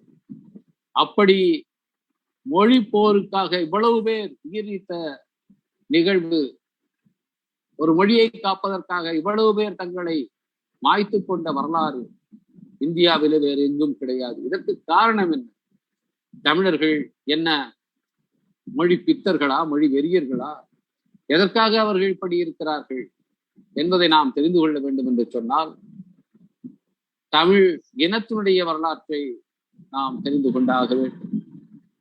இந்த போராட்டத்தினுடைய வரலாற்றை நாம் தெரிந்து கொள்ள 4000 ஆண்டுகளுக்கு பின்னாலே போயாக வேண்டும்.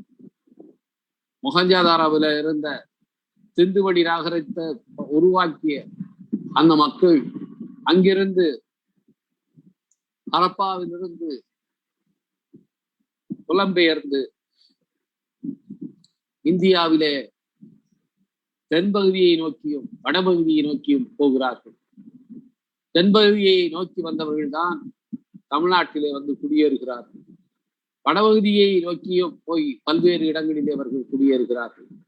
அதே நேரத்திலே தான் கசகஸ்தானிலிருந்து ஐரோப்பிய இனக்குழுவை சார்ந்த ஆடு மாடுகளை மேய்க்கிற ஆரியர்கள் என்று தங்களை அழைத்துக் கொள்கிற ஒரு குழுவினர் வட இந்திய பகுதிகளுக்குள் உள்ளே நுழைகிறார்கள்.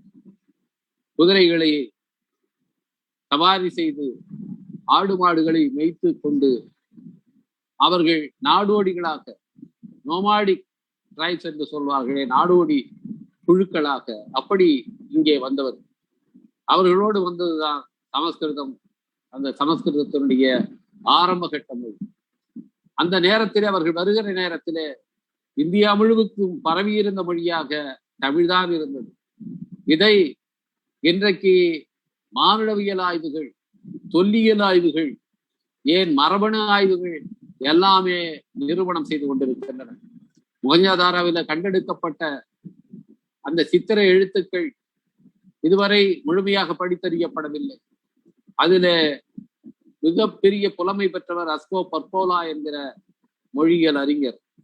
அவர் மொஹஞ்சதாரோவிலே சிந்துவெளியில கண்டெடுக்கப்பட்டிருக்கின்ற சித்திர எழுத்துக்கள் தமிழ் மொழியினுடைய மூல படிவங்கள் என்பதை கண்டறிந்திருக்கிறார். அதை ஒட்டி மறைந்த தொல்லியல் அறிஞர் ஐராவத மகாதேவன் அவர்களும் மிகப்பெரிய ஆய்வை செய்து அந்த சித்திர எழுத்துக்கள் பலவற்றை படித்து அதற்கு பொருள் உரைத்திருக்கின்றார். அவை சொல்வது வேறு ஒன்றுமல்ல, தமிழ்தான் அந்த எழுத்துக்கள், தமிழினுடைய மூல வடிவங்கள் தான் சிந்துவெளி எழுத்துக்கள் என்பதை அவர் கண்டறிந்திருக்கின்றார். இதை முதலிலே பலரும் ஐயத்தோடு பார்த்தார்கள். ஆனால் அறிவியல் ஆதாரங்களோடு அஸ்கோ பர்போலா அவர்கள் முன்வைத்த அந்த வாதத்தை, அந்த ஆதாரங்களை மற்றவர்களால் மறுக்க முடியவில்லை. அஸ்கோ பற்போலாவுக்கு உலக தமிழ் மாநாட்டிலே மிகப்பெரிய விருதினை அன்றைய முதல்வர் கலைஞர் அவர்கள் வழங்கியதை நாம் எல்லாம் மறந்திருக்க மாட்டோம். அப்படி சிந்துவெளி மக்கள் அவர்கள் புலம்பெயர்ந்து இங்கே வந்து தங்களுடைய எழுத்துக்களை உருவாக்கினார்கள். இதை பற்றி புரட்சி அம்பேத்கர் அவர்கள் தீண்டாதார் யார், அவர்கள் எவ்வாறு தீண்டாதாராக்கப்பட்டார்கள் என்று தலைப்பிலே எழுதிய நூலிலே இதை ஆராய்ந்திருக்கிறார். Who are untouchable, how they become untouchable என்ற அந்த நூலிலே ஆராய்கிற நேரத்திலே அவர் என்ன சொல்கிறார் என்றால், இன்றைக்கு தீண்டாதார் ஆக்கப்பட்டவர்கள் வேறு யாரும் அல்ல, முதலிலே நாகர்கள் என்று அழைக்கப்பட்டவர்கள், நாட்டின் பல பகுதிகளிலும் அரசுகளை நிறுவி ஆட்சி செய்தவர்கள், தமிழ் மொழியை பேசியவர்கள். நாகர்கள் பேசிய மொழி தமிழ் மொழி என்பதை புரட்சி அம்பேத்கர் அவர்கள் கூறுகிறார். அன்றைக்கு அவருக்கு கிடைத்த தொல்லியல் ஆதாரங்களின் அடிப்படையிலே தான் இந்த முடிவுக்கு அவர் வருகிறார். தமிழ்நாடு மட்டுமின்றி இந்தியா முழுமைக்கும் பேசப்படுகிற மொழியாக தமிழ்தான் இருந்தது. இந்தியா முழுமைக்கும் அதை பேசிய மக்கள் நாகர்கள். நாகர்களுடைய அரசு வட இந்தியாவிலே அகற்றப்பட்டு கொஞ்சம் கொஞ்சமாக அந்த மக்கள் தென்னிந்தியாவோடு மட்டும் முடக்கப்பட்டார்கள். அதனால் தமிழ் என்பதும் தென்னிந்தியாவோடு மட்டும் நின்றது. தமிழ் என்பதுதான் திராவிடமாக மருவியது என்றுதான். தமிழ என்பது திரமிழ என்று ஆகி திராவிட என்று மருவியது என்பதை புரட்சி அம்பேத்கர் அவர்கள் கண்டு சொல்கிறார். ஆக சிந்துவெளியிலிருந்து குடிபெயர்ந்தவர்கள் நாகர்கள் இன்றைக்கு ஒடுக்கப்பட்ட மக்கள் என்று வகைப்படுத்தப்பட்ட இந்த பூர்வகுடி மக்களுடைய மூதாதையர் அவர்கள் பேசிய மொழிதான் தமிழ் மொழி. ஏன் இந்த சமூகம், ஒடுக்கப்பட்ட சமூகம், மொழியின் மீது இவ்வளவு பெரிய ஈடுபாட்டோடு இவ்வளவு பெரிய ஈர்ப்போடு இருக்கிறது என்று சொன்னால் அதற்கான காரணம் அதுதான். அது மட்டுமல்ல, அன்றைக்கு அங்கிருந்து புலம்பெயர்ந்து வந்த சிந்துவெளி மக்களுடைய அந்த DNA இன்று இங்கே வாழ்கிற இன குழுக்களிலே, சமூக குழுக்களிலே எந்தெந்த சமூக குழுக்களிடம் அந்த DNA மரபணு எஞ்சியிருக்கிறது என்கின்ற ஆய்வுகள் இன்றைக்கு அறிவியல் பூர்வமாக மேற்கொள்ளப்பட்டு நடத்தப்பட்டிருக்கின்றன.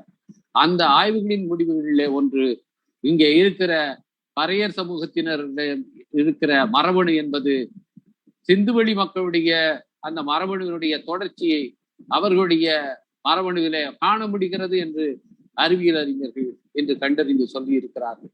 எனவே இந்த சமூகத்தை சேர்ந்தவர்கள் ஏன் தமிழுக்காக எவ்வளவு பங்களிப்பு செய்தார்கள், தமிழை பாதுகாப்பதற்காக ஏன் நடராஜர் உயிரை கொடுக்க வேண்டும், தமிழன் என்கிற பெயரிலே ஏன் அயோத்திதாச பண்டிதர் ஒரு பத்திரிகையை நடத்த வேண்டும், தமிழ் பாதுகாப்பு இயக்கம் என்ற ஒரு இயக்கத்தை ஏன் எழுச்சி தமிழர் திருமாவளவன் உருவாக்க வேண்டும், ஏன் விடுதலை சிறுத்தைகள் இன்றைக்கு இணைய வழியில நடராசனுடைய இந்த நினைவேந்தலை வீர வணக்க நாளை முன்னெடுக்க வேண்டும் என்பதற்கான காரணம் சிந்துவெளியிலே இருக்கிறது, நாகர்களிடத்திலே இருக்கிறது, அவர்களுடைய மரபணு தொடர்ச்சியிலே இருக்கிறது என்பதை இங்கே நான் சுட்டிக்காட்ட விரும்புகிறேன் தோழர்களே. எனவே அத்தகைய ஒரு வரலாற்று தொன்மை வாய்ந்த ஒரு மக்கள் தொகுதியினுடைய பிரதிநிதிகள் நாம் என்பதை நெஞ்சு நிமிர்த்தி நாம் எல்லாம் பூரிதத்தோடு சொல்லிக் கொள்ள வேண்டும். அந்த உணர்வோடு இன்றைக்கு நடராசனுடைய அந்த ஈகத்தை நாம் பாராட்ட கடமைப்பட்டிருக்கின்றோம். இன்றைக்கு மிகப்பெரிய ஒரு வரலாற்று நிகழ்வாக இந்த நிகழ்வு நடத்தப்படுகிறது. இணைய வழியிலே நடத்தப்பட்டாலும் கூட இந்த நிகழ்வை அறிவித்ததன் மூலமாக எழுச்சி தமிழர் அவர்கள் தமிழ்நாட்டிலே கட்டப்பட்டிருந்த ஒரு தீண்டாமை சுவரை இன்றைக்கு தகர்த்தெறிந்திருக்கிறார். தியாகத்திலும் தீண்டாமை பார்க்கின்ற ஒரு இழிநிலையை இன்றைக்கு துடைத்தெறிந்திருக்கிறார். அதற்காக எதிர்வரும் இந்த சமூகம் அவருக்கு நன்றி பாராட்ட கடமைப்பட்டு இருக்கிறது. அத்தகைய ஒரு மாபெரும் வரலாற்று பங்களிப்பை செய்திருக்கிற தலைவர் அவர்களை பாராட்டி அவருக்கு நன்றி தெரிவித்து மொழிப்போர் ஈகி நடராசனின் வீர வணக்க நாளில் அவருடைய நினைவை போற்றுவோம். அவர் முன்னெடுத்த அந்த மொழி உணர்வை முன்னெடுத்து செல்வோம். யார் மறுத்தாலும் யார் மறைத்தாலும் இந்த மக்களுள் தமிழுக்கு ஆற்றிய தொண்டை மேலும் மேலும் உரத்து முழக்குவோம், தமிழை பாதுகாப்போம் என்று சொல்லி வாய்ப்புக்கு நன்றி கூறி அமைகிறேன். வணக்கம்.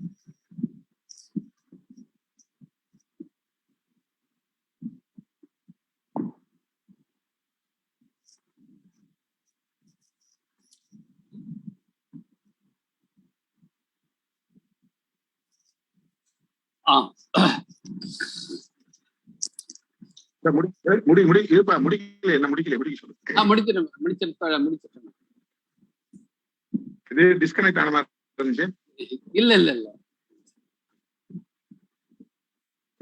தோழர்களே, தோழர் ரவிக்குமார் அவர்கள்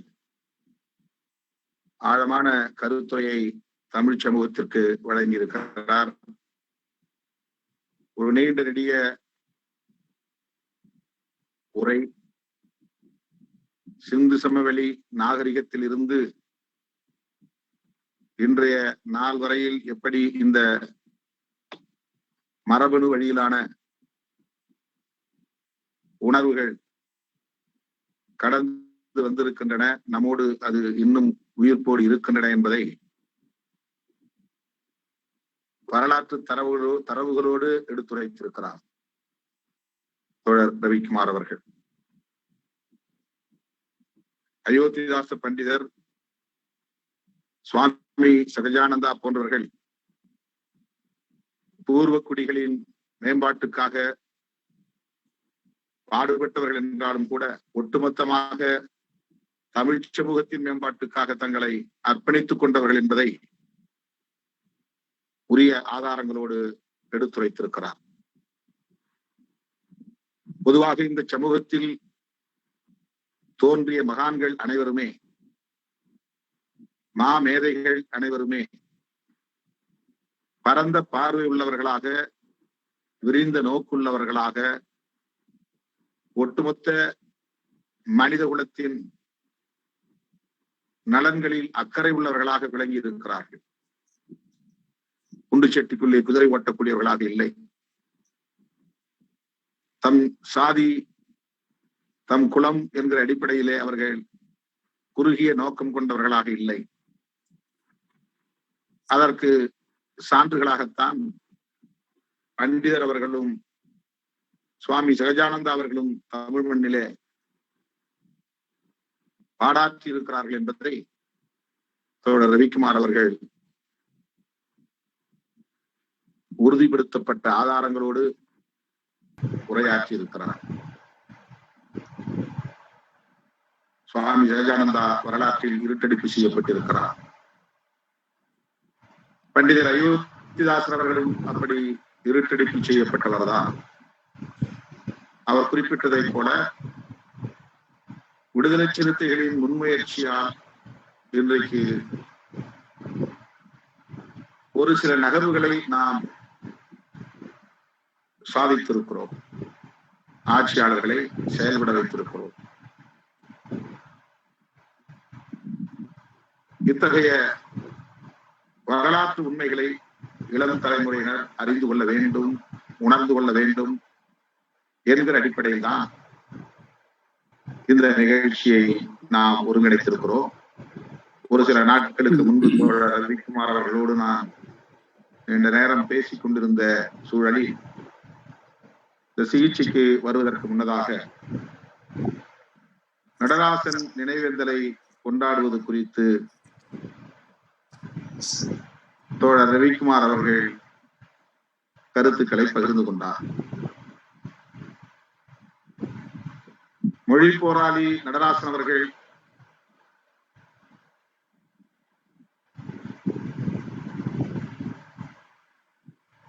அறிந்து கொள்ள முடிகிறது. பொதுவாக வழக்கு கைது என்றால் பின்வாங்கி ஓடுகிற மனோநிலை பெரும்பாலானோருக்கு உண்டு. ஆனால் அன்றைக்கே நடராசன் அவர்கள்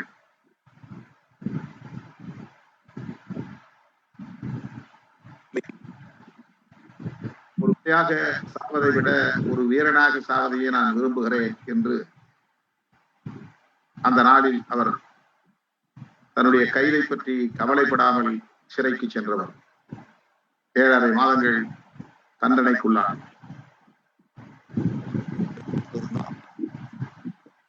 அரசியலில் ஒரு மாபெரும் ஆளுமையாக வளர்ந்திருப்பார், ஒரு தலைவராக உயர்ந்திருப்பார், ஒரு மாபெரும் தாக்கத்தை ஏற்படுத்தக்கூடிய மகத்தான ஆளுமையாக மிளிர்ந்திருப்பார். ஆனால் அவரை நாம் இழந்து விட்டோம்.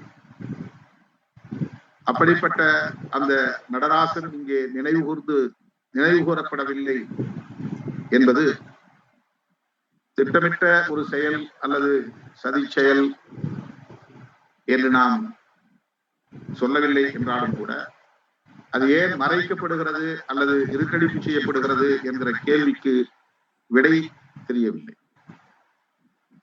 அதன் அடிப்படையில் தான் இங்கே தோழர் ரவிக்குமார் அவர்கள் பேசுகிற போது தியாகத்திலும் இங்கே தீண்டாமை என்கிற இழிவு உலகோ, அந்த இழிவு இருப்பின் அதை துடைத்தெறிவோம், அதற்கான ஒரு போராட்டமாக இந்த நிகழ்வு அமையட்டும், ஒரு தொடக்க புள்ளியாக அமையட்டும் என்கிற அடிப்படையில் ஒரு சிறப்பான உரையை நமக்கு வழங்கியிருக்கிறார். சுவாமி ஜெகஜானந்தா அவர்களின் பங்களிப்பு குறித்து ஏராளமான தகவல்களை இன்றைக்கு நம்மோடு பகிர்ந்து கொண்டார். தனிப்பட்ட முறையிலே தோழர் ரவிக்குமார் அவர்கள் பல்வேறு முன்முயற்சிகளை மேற்கொண்டு பண்டிதர் அவர்களையும் சுவாமி ஜெகஜானந்தா அவர்களையும் வெளிச்சத்திற்கு கொண்டு வருவதிலே மிகப்பெரிய பங்களிப்பை செய்திருக்கிறார். அந்த வகையில் நாம் தோழர் ரவிக்குமார் அவர்களையும் லட்சோப-லட்சக்கணக்கான விடுதலை சிறுத்தைகளின் சார்பில் பாராட்டவும் வாழ்த்தவும் கடமைப்பட்டிருக்கிறோம். அவர் ஆற்றிய இந்த உரை தமிழ் சமூகத்தில் ஒரு பெரும் தாக்கத்தை ஏற்படுத்தும், ஒரு உரையாடலை தொடங்கி வைக்கும், ஒரு புதிய வாசலை திறந்து வைக்கும். மறைக்கப்பட்ட ஆளுமைகளின் ஈகத்தை தமிழ் சமூகம் உணர்ந்து கொள்ளக்கூடிய ஒரு சூழலை உருவாக்கும் என்று நான் பெரிதும் நம்புகிறேன். தோழர் தன்னுடைய உரையிலே தொடக்கத்தில் குறிப்பிட்டதை போல இந்த இயக்கம் இன்றைக்கு தமிழக அரசியலை முன்னின்று வழிநடத்தக்கூடிய வலிமையை பெற்றிருக்கிறது. குறிப்பாக சமூக நீதி சமூகங்களின் ஒற்றுமைக்காக நாம் முன்னெடுத்திருக்கிற முயற்சி, அதிலும் குறிப்பாக ஓபிசி என்கிற இதர பிற்படுத்தப்பட்டவர்கள் சமூக நீதியை பெறுவதிலே இருக்கிற தேக்கத்தை உடைத்ததில் இந்த இயக்கம் ஆற்றியிருக்கிற பங்களிப்பு. தோழர் ரவிக்குமார் அவர்கள் ஓபிசி சமூகத்தினருக்கு இந்த ஆல் இந்தியா கோட்டா என்கிற மருத்துவ படிப்பில் இதர பிற்படுத்தப்பட்டோருக்கு இடஒதுக்கீடு என்பதே இல்லாமல் இருக்கிறது என்பதை என்னிடத்திலே எடுத்து சொல்லி, அதன் அடிப்படையில் நாங்கள் இருவருமே சேர்ந்து இந்திய ஒன்றிய அமைச்சரை சந்தித்து, சுகாதாரத்துறை அமைச்சரை சந்தித்து இதர பிற்படுத்தப்பட்டோருக்கான இடஒதுக்கீடு அகில இந்திய ஒதுக்கீட்டிலே அளிக்கப்படவில்லை, அவற்றை அளிக்க வேண்டும் என்கிற கோரிக்கையை இந்தியாவிலேயே முதலாக எழுப்பிய இயக்கம் விடுதலை சிறுத்தைகள் கட்சி. இந்த கட்சியைத்தான் பிற சமூகங்களுக்கு, சாதிகளுக்கு எதிரான கட்சி என்று சில அற்பர்கள், இழிநோக்கர்கள், பிற்போக்குவாதிகள்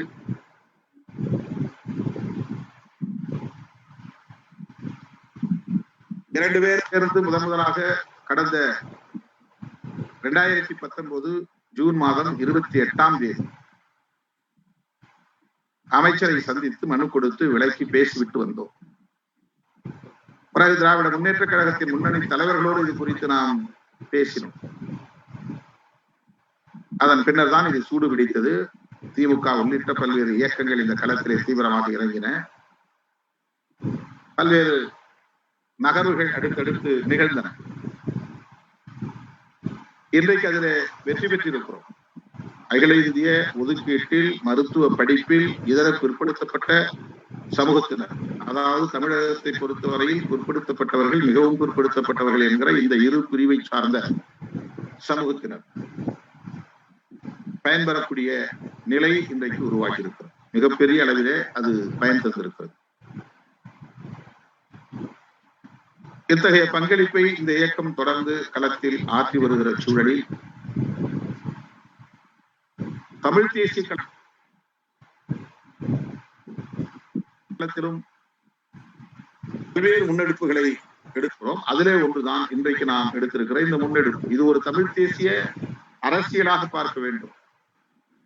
நடராசன் ஒரு தலித் என்கிற காரணத்தினால் நடராசனின் பெருமையை நாம் பாடுகிறோம் என்று பிற்போக்குவாதிகள், சாதியவாதிகள் எண்ணக்கூடும். ஆனால் நடராசன் முதலில் களப்பலியான ஒரு மாவீரர்.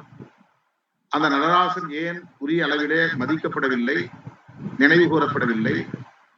நடராசனும் தாளமுத்துவும் எத்தகைய தியாகத்தை முதலாக செய்திருக்கிறார்கள். அவருடைய உயிர் இழப்பு எந்த அளவுக்கு தமிழ் சமூகத்தை, தமிழ் மண்ணை, தமிழ் மொழியை பாதுகாப்பதற்கு அடித்தளமாக அமைந்திருக்கின்றன என்பதை வரலாற்றில் பதிவு செய்ய வேண்டிய, முன்னெடுத்து செல்ல வேண்டிய தேவை உள்ளது.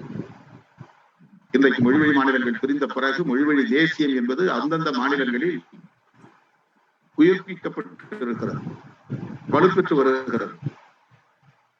அந்த அடிப்படையில் தான் இன்றைக்கு திராவிடர் என்றெல்லாம் பேசக்கூடாது, தமிழர் என்றுதான் பேச வேண்டும். தமிழ் மொழி என்பதுதான் தமிழ் தேசியத்தின் அடையாளம் என்று பேசக்கூடிய ஒரு சூழல் அமைந்திருக்கிறது. ஆனால் எல்லாவற்றுக்கும் அடித்தளம் அமைத்த அரசியல் ஆளுமைகள் இந்த சமூகத்தில் இருந்து தோன்றியிருக்கிறார்கள் என்பதை பலரும் மறந்துவிட்டு அல்லது மறைத்துவிட்டு போய்கொண்டிருக்கிறார்கள்.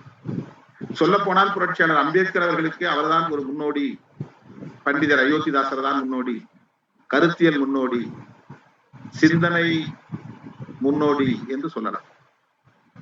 அப்படிப்பட்ட அந்த பங்களிப்புகளை எல்லாம் இருட்டடிப்பு செய்வதை நாம் வரலாற்று அடிப்படையிலான இருட்டடிப்பை அமைதியாக வேடிக்கை பார்க்க முடியாது. எனவே இந்த இருட்டடிப்புக்கு எதிரான ஒரு முயற்சியாகத்தான் இதை பார்க்க வேண்டுமே தவிர சாதி அடிப்படையிலான ஒரு பார்வையாக பிற்போக்குவாதிகள் விமர்சித்தால் அதை நாம் பொருட்படுத்த வேண்டிய தேவையில்லை. நடராசன் தாளமுத்து என்று அதை அந்த சொல்லாடலை கூட திருப்பி போட்டது விடுதலை சிறுத்தைகள் தான். தாளமுத்து நடராசன் என்று எல்லோரும் சொல்லிக் கொண்டிருந்த நிலையில் அந்த மூலப்பத்தளம் இடுகாட்டிலே இருந்த நினைவிடத்தில் கூட தாளமுத்து நடராசன் என்றுதான் முதலில் எழுதப்பட்டிருந்தது. பிறகு நாம் எழுப்பிய அந்த கோரிக்கை முழக்கங்களின் அடிப்படையில் தான் அது மாற்றி நடராசன் தாளமுத்து என்று எழுதப்பட்டது. இந்த நிலையில் இது குறித்து நாம் எடுத்திருக்கிற இந்த முன்னெடுப்பு தேசிய அரசியல் ஒரு புதிய உரையாடலை, ஒரு தீர்க்கமான உரையாடலை, தீவிரமான உரையாடலை ஏற்படுத்தும் என்று நாம் நம்புகிறோம். நடராசனுக்கும் தாளமுத்துவுக்கும் உரிய மதிப்பை இந்த சமூகம் வழங்க வேண்டும். நடராசன் தாளமுத்து தியாகத்தை முதலில் களப்படியானவர்கள் என்கிற அடிப்படையிலே புறந்தள்ளிவிட முடியாது. எத்தனையோ பேர் மாண்டிருந்தாலும் கூட ஒவ்வொருவரின் பெயரையும் தனித்தனியே நாம் சொல்ல வேண்டும் என்றாலும் கூட முதலில் களப்பலியானவர்களை நாம் மறந்துவிட முடியாது. அதற்கான ஒரு சூழலை அவர்கள் பெற்றிருந்தார்கள், அந்த தியாகத்தை அவர்கள் செய்திருக்கிறார்கள் என்பதை வரலாறு மறந்துவிடக் கூடாது.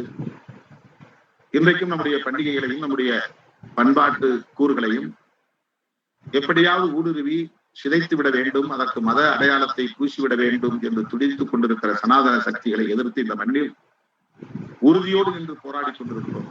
அந்த வகையிலே மொழியை காப்பதில், இனத்தை காப்பதில், இந்த தமிழ் சமூகத்தின் பண்பாட்டை காப்பதில், அந்த பண்பாடு ஒரு சாதியற்ற பண்பாடு என்பதை உறுதிப்படுத்துவதில், சாதியற்ற பண்பாடு என்றால் அதுதான் சமத்துவ பண்பாடு என்பதை உணர்த்தக்கூடிய வகையில் தொடர்ந்து நாம் போராடுவோம். அதன் அடித்தளமாக இந்த நிகழ்வு இன்றைக்கு ஒருங்கிணைக்கப்பட்டிருக்கிறது. தொடர் நிகழ்வுகள் அடுத்தடுத்து நடைபெற உள்ளன. 18ஆம் தேதி, 20ஆம் தேதி, 23ஆம் தேதி இந்த 3 நாட்களிலும் பேராசிரியர் அருணன் அவர்கள், நீதியரசர் அரி பரந்தாமன் அவர்கள், விஐடி பல்கலைக்கழகத்தின் வேந்தர் கோ விஸ்வநாதன் அவர்கள் ஆகிய 3 ஆளுமைகளும் பங்கேற்று சிறப்புரையாற்ற இருக்கிறார்கள். அத்தனை தோழர்களும் பெருவாரியாக இதில் பங்கேற்க வேண்டும், இந்த நிகழ்வை சிறப்பிக்க வேண்டும் என்று நான் கேட்டுக்கொள்கிறேன். ஜனவரி 25ஆம் தேதி நான் நிறைவுரையாற்றுகிறேன். தோழர்கள் தவறாமல் பங்கேற்க வேண்டும் என கேட்டுக்கொண்டு நோக்க உரையாற்றிய தோழர் சிந்தனை அவர்களுக்கும் சிறப்புரை ஆற்றிய தோழர் ரவிக்குமார் அவர்களுக்கும் இந்த நிகழ்வை ஒருங்கிணைத்த தம்பி சஜன் உள்ளிட்ட சமூக ஊடகத்தை சார்ந்த தோழர்கள் அனைவருக்கும் நன்றியை தெரிவித்து நிகழ்ச்சியை நிறைவு செய்கிறோம். நன்றி, வணக்கம்.